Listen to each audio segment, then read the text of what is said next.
Wake that ass up. Early in the morning. The Breakfast Club.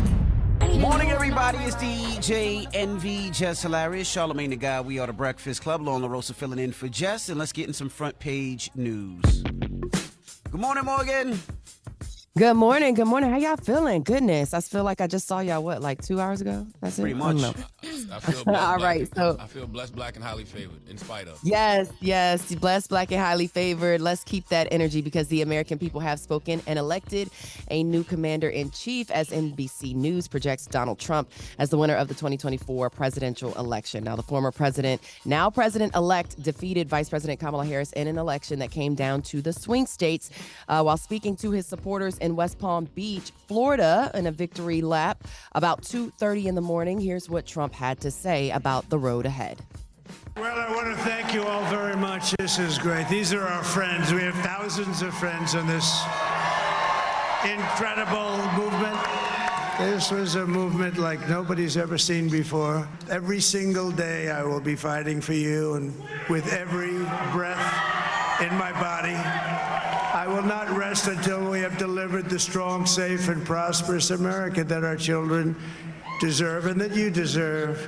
This will truly be the golden age of America. That's what we have to have. This is a magnificent victory for the American people that will allow us to make America great again. So Trump said his presidential victory was the greatest political movement of all time. And he also said he overcame many obstacles to beat Harris in the 2024 election. He promised to heal the country and said he'll fight for people and vowed to deliver a prosperous America. He also thanked VP-elect J.D. Vance, who called the victory the greatest political comeback in history. Let's hear J.D. Vance's victory speech. Well, Mr. President, I appreciate you allowing me to join you on this incredible journey. I thank you for the trust that you placed in me. And I think that we just witnessed the greatest political comeback in the history of the United States of America.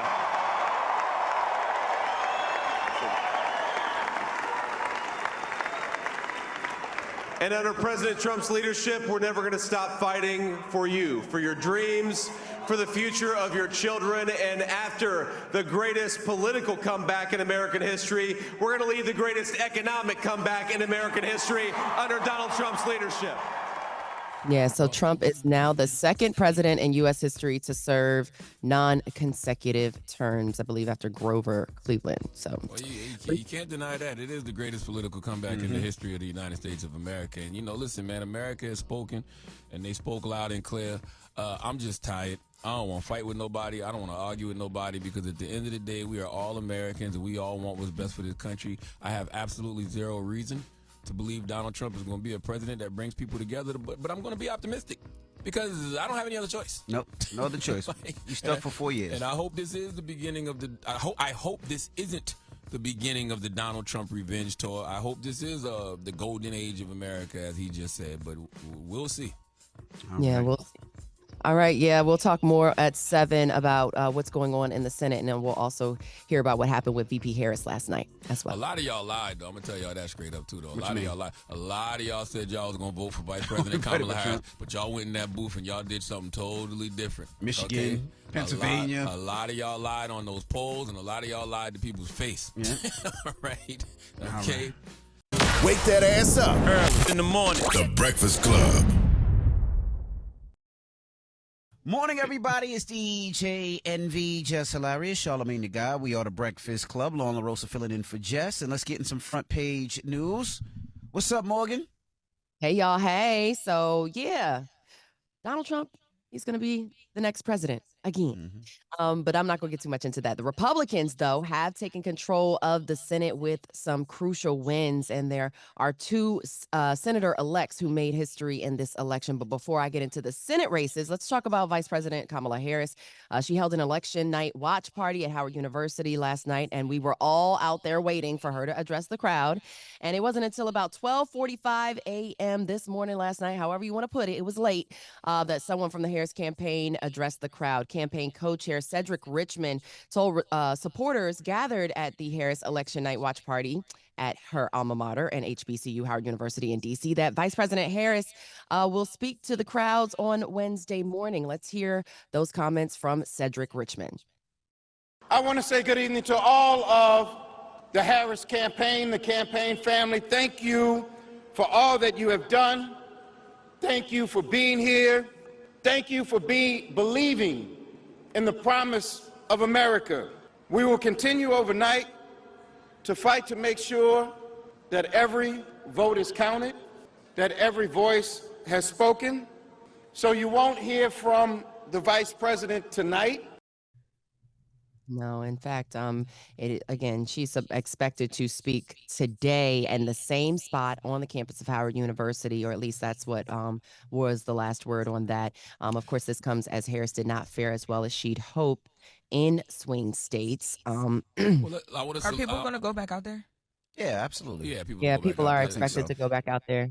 Listen, salute to Vice President Kamala Harris. She has nothing to be ashamed about in this moment. She was the best possible candidate to run, especially under these circumstances. She did a great job and ran a great campaign over the last 100 days. I know that everybody was looking at President Biden as a hero when they were saying, oh, he stepped down, he stepped down. President Biden would have been a hero to me if he would have told everybody, hey, I'm only going to be here for 4 years. And then that way they could have prepared properly, you know, for a new Democratic nominee in 2024. So I really, you know, I hope that when we look back on this in hindsight, we can really look at this in its total context and say, you know what, this guy should have stepped down 2 years. He should have told us that he was going to step down 2 years prior, or at least a year prior, to give them an opportunity to actually have a real primary and pick a real candidate. So that's why I was never big on that whole Joe Biden is a hero talk, especially being that I was one of the people that was saying he should have stepped down, you know, a year and some change ago. Well, let me ask you a question. Do you think that she should try to run again in 4 years? I don't know. I don't even know. I don't even want to think about that. Yeah, don't even put me in that. I don't even want to think about that. Don't even put me in that. It's crazy. You live here. Yeah, don't put me in that. You in it. You're still gonna be here, sir. You're still gonna be here, sir. I'm not looking forward to no 2028. Let's deal with the 2025. Charlotte said, "Take me out the group chat." That's exactly what you just. No. You gotta stay in the group chat. But that counters what you just said. You're saying you're not looking forward to 2028. With the Democratic Party needs to go ahead and start preparing. No, I'm thinking about now. I want, like I said, I don't want to be pessimistic. I don't want to be doom and gloom, because the reality is Donald Trump is our president now, and whether you like it or not, he's my president. He's your president. He is the president of the United States of America. So I'm focused on, you know, what we can do right now to make sure he does right by the American people. All right. So as previously mentioned, Harris has not yet given her concession speech. Republicans, again, have taken control of the Senate with some crucial wins. Bernie Moreno in Ohio, Jim Justice in West Virginia, Deb Fischer, who held on to her seat in Nebraska. The GOP needed to flip only 2 seats while holding on to the rest. Control of the House is still up for grabs, although this President-elect Trump has said that the Republican Party has grabbed the House. That's not quite the case as of yet. But back on the topic of the U.S. Senate, Senator-elects Angela Also Brooks of Maryland and Lisa Blunt Rochester of Delaware made history yesterday. They'll be the first Black women to serve in the Senate at the same time. Blunt Rochester is the first woman and first Black American to represent Delaware in the Senate after defeating Republican Eric Hansen and Independent Mike Katz in the open seat that's being vacated by retiring Democratic Senator Tom Carper. So shout out Delaware. I was gonna say, you look, we tired. Look, and of course, my hometown or my home state, Angela Also Brooks made history as the first Black woman to represent Maryland in the Senate after defeating Republican Larry Hogan, the Prince George's County executive. She's replacing Senator Ben Cardin, who is retiring. Now, she addressed a crowd in Prince George's County yesterday, and here's what she had to say. Angela Also Brooks. Now, it's remarkable to think that in 2 years, America will celebrate its 250th birthday. And in all those years, there have been more than 2,000 people who have served in the United States Senate. And only 3 have looked like me.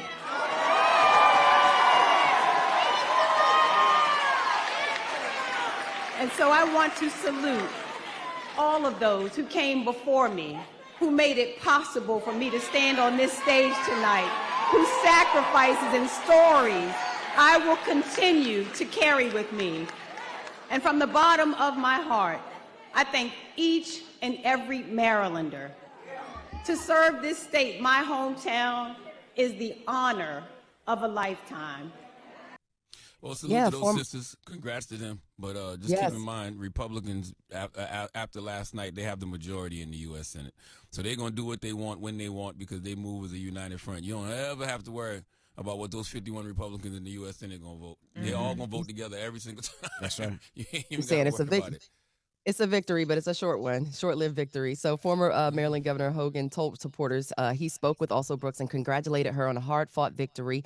And he said, quote, regardless of who you voted for, we can all take pride in the election of the first Black woman to represent Maryland. So, I mean, you know, he got it. So Carol Moseley Braun was the first Black woman elected to senior chamber in 1992, but it wasn't until 2016 that Kamala Harris, became the second woman voted to the Senate. LaFonza Butler was appointed last year, so none overlapped. And of course, also Brooks and Rochester are now sister senators to be. And that's what they called each other on the campaign trail this year, sister senators to be. Let's talk about some of the issues that were on the ballot. Abortion protections passed Tuesday in 8 of 10 states where they were on the ballot. South Dakota rejected constitutional protections for women, where a near total ban will remain in effect. A similar measure will also failed in Florida, meaning most abortions will still be banned after 6 weeks. 8 other states, Arizona, Colorado, Nebraska, Maryland, Missouri, Montana, Nevada, and New York, passed measures that would amend constitutions to establish a right to abortion. So if it does go back to the state, those states will have protections for women's. And marijuana was also on the ballot in 4 states on Election Day. In Florida, where marijuana is already legal, voters rejected a measure to legalize recreational marijuana. Similar questions in North and South Dakota were also rejected. In Nebraska, the voters said yes to making medical marijuana legal. So I was shocked that they voted against marijuana in Florida. In Florida, right? I would just think that in 2024, marijuana would be something that people would just want to make, legal all across the board. It seems like it, right? Yeah. Guess all not right. in Florida. We got time for one more? No, we done. It's okay. Ain't meth legal in Florida? They no, act like it is. Meth is not legal. Meth legal in Florida. Meth is not legal anywhere. Meth is not legal anywhere. So all those hard drugs legal in Florida, but weed not. I don't think any of those drugs are legal. They be smoking meth in Florida like it's legal. Yeah, they might be smoking it, but it's not legal. And them young boys in Florida be popping perks like it's legal too. Well, perks are legal when it's prescribed by a doctor. So what about when you just trying to go to the moon? That's you trying to get high. That's not. Boy, get high and take a whole chopper to your face. Jesus. You over here on one this morning. I mean, do what you got to do to get through the day. All right. Well, that's all I'm doing. Thank you, Morgan. Right. It was great seeing you yesterday. It was great seeing y'all too. We tired or not? Okay, that's your first page. Hey, Morgan, you feel stupid doing that little Beyonce dance, huh? Now I told y'all not to do it. Oh no, Beyonce. We're gonna have a dance party with Beyonce. And look, did you feel stupid eating them chicken nuggets? What you talk about? No, that's your first. I needed a full stomach. If I probably threw up. I told Nyla to archive that damn video. All right, thank you. Now, all right, that's front page news. Oh, sorry, I'm Morgan. Thank you, follow Morgan. me at Morgan Media for more news coverage. Follow at Black Information Network. Follow. I'm sorry. Yeah. Download the iHeartRadio app. Visit us at binnews.com. Y'all have a good one. Get some rest. Talk to y'all. You too. All right. So now what we doing? We open up the phone lines. That's all we can do, my brother. That's all we here to do here on the Breakfast Club, man. We here to talk to our listeners and the people who voted for Trump. Feel free to call in too, because we know some of our listeners voted for Trump as well. Right.